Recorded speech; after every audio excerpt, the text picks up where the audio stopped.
Episode 2 of Marvel's What If Season 1 What If T'Challa Became a Star-Lord has officially aired on Disney+, and I must confess, this is the episode I was the most excited for, but also the one I was the most nervous about. I was really intrigued by the idea of a what-if scenario in which T'Challa became Star-Lord rather than Peter Quill, and how different his journey as a legendary outlaw would have been. I was devastated to hear the news of Chadwick Boseman's passing, and when I heard that this episode would be the last time we would ever get to see Chadwick Boseman's incredible portrayal of T'Challa, that did increase my anticipation level for this episode, as well as my nervousness. Let me start off by saying this episode not only met my expectations, it actually exceeded them. This episode was incredible, and I legitimately feel pretty non-hyperbolic in saying that this episode on its own is one of the best pieces of content that Marvel have ever released. While I thoroughly enjoyed episode 1, episode 2 was a major step up for me in terms of quality and overall enjoyment. Whereas the first episode took a familiar narrative and tried to go in a different direction with it while still retaining much of the same story beats pretty successfully, episode 2 feels like a completely different interpretation of the story of not just Star-Lord, but also the Guardians of the Galaxy in enthralling and downright hilarious ways. A lot of humor is derived from just how different T'Challa's Star-Lord is from Peter Quill's Star-Lord. For one, people actually know who he is, and he is a literal legend. It was hilarious watching Korath fanboy over T'Challa upon meeting him, even going as far as to refer to him as my lord, especially when considering when Korath meets Peter Quill, he has no idea who the guy even is. Korath's fan devotion to T'Challa was a great source of comedy, particularly because Korath is such a huge fan of Star-Lord that he outright ditches Ronin and joins Star-Lord as part of the Ravagers. I found it highly intriguing that T'Challa becoming a Star-Lord actually proved to be a benefit for the universe. Rather than relishing in the profits that being an outlaw can bring, T'Challa chooses to be a force for good in the universe, even managing to talk Yondu and the other Ravagers like Kraglin and Taserface into coming clean and help provide for the people who are struggling in the universe to make it a better place. In by far the biggest twist in the episode, he's even managed to talk Thanos into abandoning his original plan to wipe out half of all life in the universe and make him see that there are other ways of creating a better universe for everyone. Once again, this show excitingly demonstrates the implications of one change in decision making, this time that change being Yondu leaving it to Kraglin and Taserface to find Ego's kid, Peter, which results in them accidentally picking up T'Challa. Because T'Challa was able to stop Thanos from committing acts of mass genocide across the universe, many of the worlds that Thanos culled in the main timeline never experienced his wrath in this dimension, including the homeworld of Drax, who we see as a bartender living life with his family, still alive and well. And we even see Nebula looking significantly less like a cyborg save for one eye, meaning Thanos never turned her into a cyborg due to T'Challa's intervention. It makes for such a radically different version of the MCU that it almost becomes hard to remember that this coexists with the rest of the MCU as we know it. Had Yondu picked up T'Challa instead of Peter Quill, the galaxy could very well have ended up a better place for literally everyone.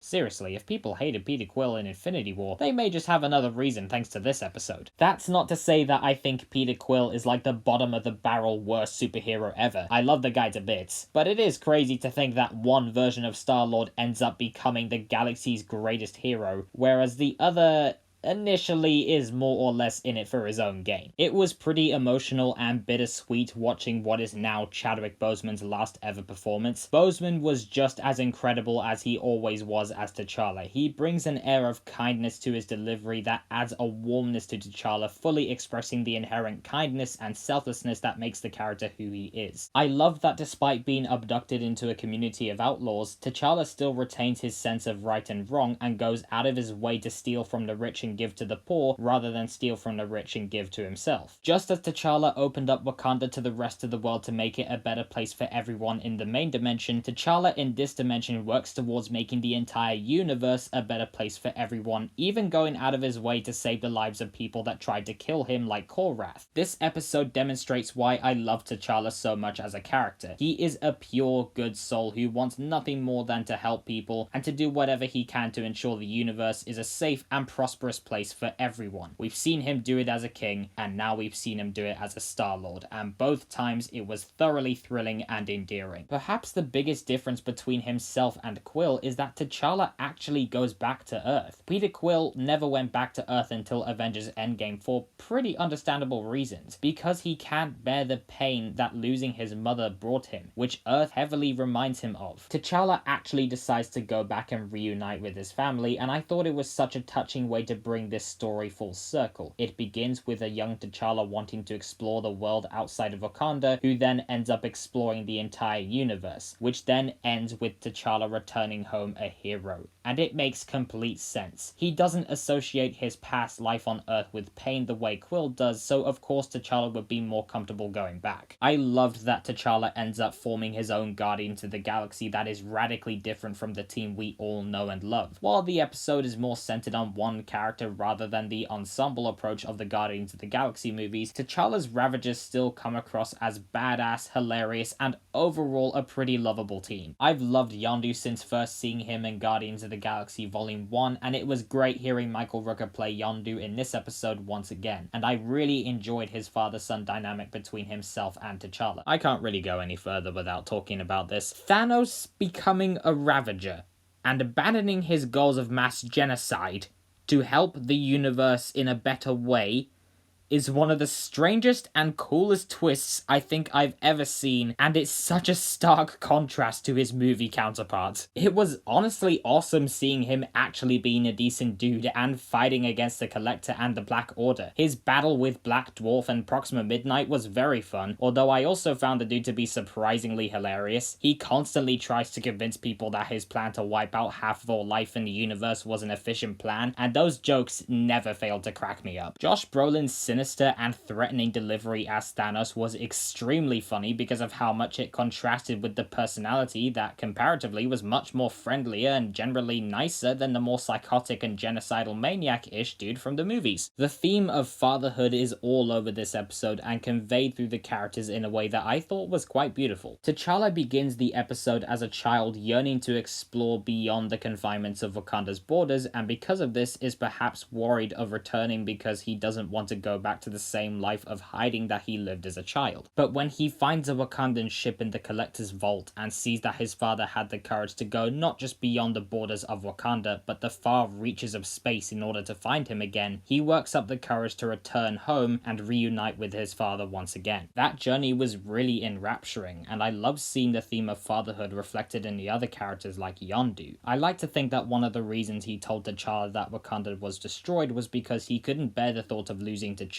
a kid who he had risen as his own son and come to love him as such, which for me makes Yondu's decision to help T'Challa go back to Wakanda to reunite with T'Chaka all the more powerful. The theme is also conveyed through Thanos as he tries to form a better relationship with Nebula, played beautifully once again by Karen Gillan, in an effort to make up for the atrocities he inflicted upon her in the past. Again, a stark contrast to his movie counterpart. Surprisingly compelling too. On a less serious note, one of my criticisms with episode 1 was that the comedy was kinda subpar for my taste. I found episode 2 to be way funnier in that regard. Almost all the jokes landed, and I found myself chuckling quite consistently, whether it was Korath fanboying over T'Challa, Thanos explaining the efficiency of genocide, or T'Challa having a conversation with Howard the fecking Duck. Yeah, the episode has its fair share of campy moments like last episode did, but I feel that the cosmic and Flash Gordon-esque setting of this episode offers itself more to campy humor than the comparatively darker and more depressing setting of World War II, so I feel it works better here in this episode. I really enjoyed the heist aspect of this plot. It was really fun watching the team plan the heist, although I had just as much fun watching the hidden elements of the plan take shape as the plot progressed. While it was pretty predictable that Nebula was just pretending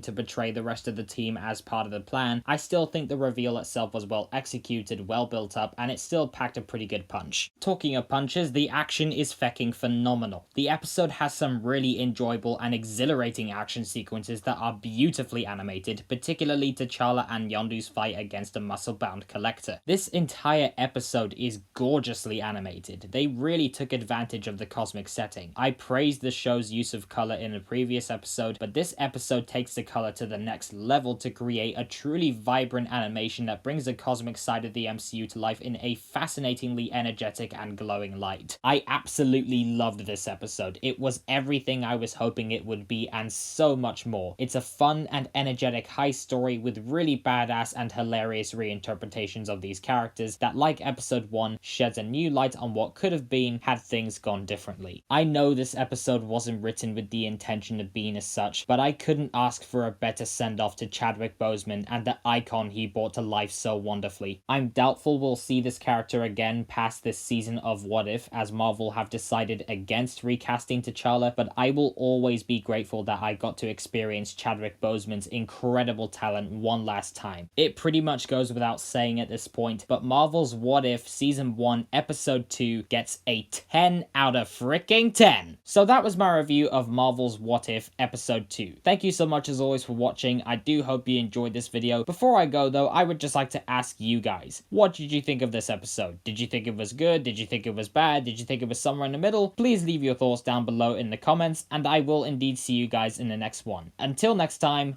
live long and prosper, may the force be with you, and Wakanda forever.